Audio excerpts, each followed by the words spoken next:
Professor Cold Takes Scott Galloway had this bad tweet recently. You constantly want to be upgrading your peer group. You want to hang out with smarter, more successful, more interesting, higher character people because you will rise or fall to the level of your peer group. Oh my God, that's a bad take. You know why? That's some real sociopath talk. You must know what I mean, right? And if you don't, you probably just haven't run across some real sociopaths in your professional life yet.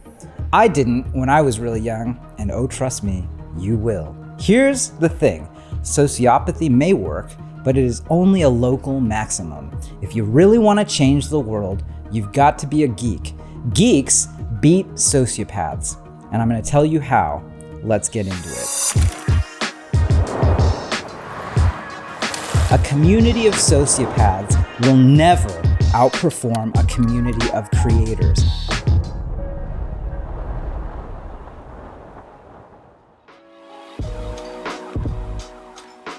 We've all heard the saying, you're the average of your closest 5 friends. I think for the most part, this is true. The law of averages says that most future events are likely to balance any past deviation from a presumed average, or in other words, a group of friends who spend time with each other are more likely to become like the average group member over time. For me, this has been especially important because I want to hang out with creators. These are the people who have the skills and creativity and inspiration to really create awesome things for other people. Here's what author David Chapman said.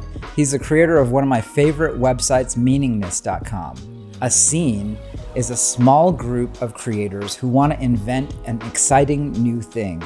A musical genre, a religious sect, a film animation technique, a political theory. Riffing off of each other, they produce examples and variants and share them for mutual enjoyment, generating positive energy. Geeks totally love the new thing. They're fascinated with all its esoteric ins and outs, and they spend all available time doing it or talking about it. Now, geeks attract fanatics who can't create, but they do contribute money, adulation, organization, and analysis to actually support those creators. And that's the beginning of a subculture. A fringe group of characters around a fringe technology, for instance. This is Marc Andreesen, the creator of the web browser, talking about how Bitcoin mirrors that fringe of the internet from his early days when he was making Netscape. I think that the critique of Bitcoin as sort of, being fringe technology accompanied by fringe politics and fringe characters, I don't know how you get fringe technology without fringe politics and fringe characters. You just have to go through a maturation process where you come out the other end and the fringe technology goes mainstream and gets widely adopted.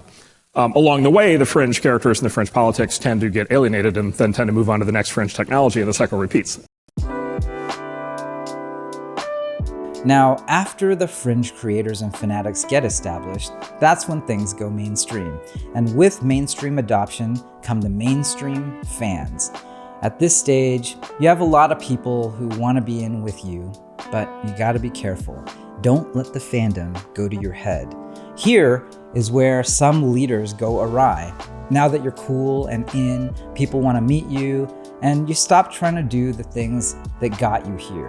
If you aren't thoughtful about who you spend time with, you might lose your real friends who you came up with. At this point, you've got to ask yourself, are you actively finding new people with different but informed viewpoints to your circle? Do people tell you what you want to hear, or do they tell you what they really think? The former are yes men, the latter are who you really want to be around. For me, there's always something someone can teach you. You can always learn more about yourself and the world around you from the person across from you, no matter who they are. Leveling up your friends is not about stacking your deck with the most successful people. It's actually about pulling together the right set of people who help the whole circle rise up, not by how much money they have or how successful they are, but because of who they are as human beings. Here are legendary surfers Rob Machado and Kelly Slater at an event in 2015 on stage talking about how they think about themselves post-mega success. I feel like I could be sitting out there amongst you guys, I'm just one of you, I don't feel like I should be put up on a pedestal or a podium or anything. And I'm just blessed to be doing what I do, and I think Kelly feels the same way. That just comes from hopefully parents raising you the right way and putting the right things in your head and keeping your old friends around, and we're just normal people like anyone else, To me, that really resonates. When you are blessed, that is the very moment you need to keep the best company, the people who keep you grounded. We aren't different, you or I. We're the same. Okay, let's take a moment though. Next up, we're gonna talk about a big thing, how to avoid and fight sociopaths in your journey. But first, I wanted to share something that's gonna be truly useful for a lot of you watching this. Career Karma is one of my first investments that really is in the space, and I figured that if you're leveling up your friends, you probably want to level up your career too. If you ever wanted to work in tech, a Career Karma bootcamp can have you in a 6-figure flexible work from home software engineering job, basically in a matter of months. It's the easiest way that I've seen people break into tech. They're already touching more than 1 million people per month and helping them find jobs. If you're interested, click the link below to learn more. Now, back to the video. I love throwing parties, and one of the things that's happened since I started seeing success as a startup investor was that, my real friends, the people I really came up with, my childhood friends, the people I worked with for years, the people I like because of who they are, not what they do. Some people are in tech, others are teachers, other people work in nonprofits, or some of them are even musicians or artists. At some point, a lot of them started telling me, "Hey, Garry, I don't like to come to your parties anymore." I asked them why. They said increasingly the people who came to my parties would start with the question, "So, what do you do?" And if they didn't hear something that could help them, they turned around and looked for other people to talk to. Don't do that. That's fucking gross. I realized at some point people were literally executing against this strategy that Professor Coltakes was saying. Constantly upgrade your friend set no matter what. Ugh.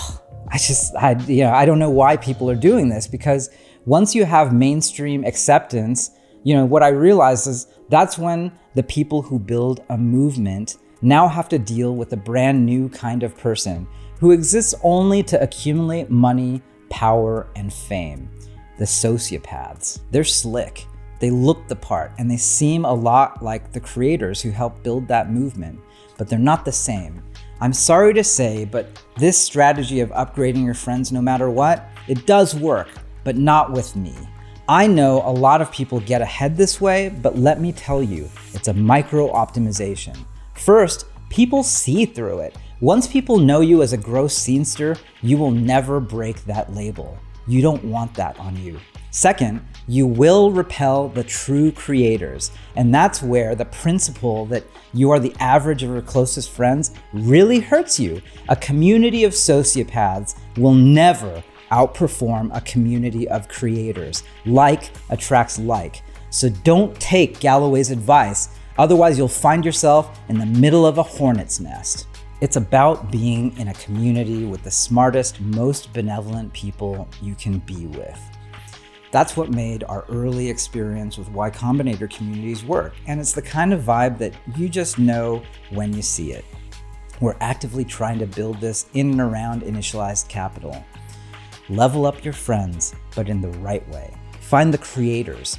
You can build this too for yourself. Be real. Be true. So that's it for this week. I hope this helps you no matter what stage you are in your career. And if you're watching this, I wanted to thank you for making it all the way to the end. If you aren't in tech, but you want to be, I want to remind you to check out Career Karma. It is the absolute best way to find a boot camp, but even before that, to find a community of people to help you find the right place to learn to code, tailor-made for you. You get a peer group, sometimes peers from where you are from, or your background, both peers and mentors. If you want to break into tech and don't know how, this is the best place to do it, careerkarma.com. And as always, don't forget to click subscribe and hit the bell icon. Smash that like button if you like this. We do videos like this every week to teach you how to level up your career, build a business, and yes, maybe a startup that can touch 1 billion people. I'll see you next week.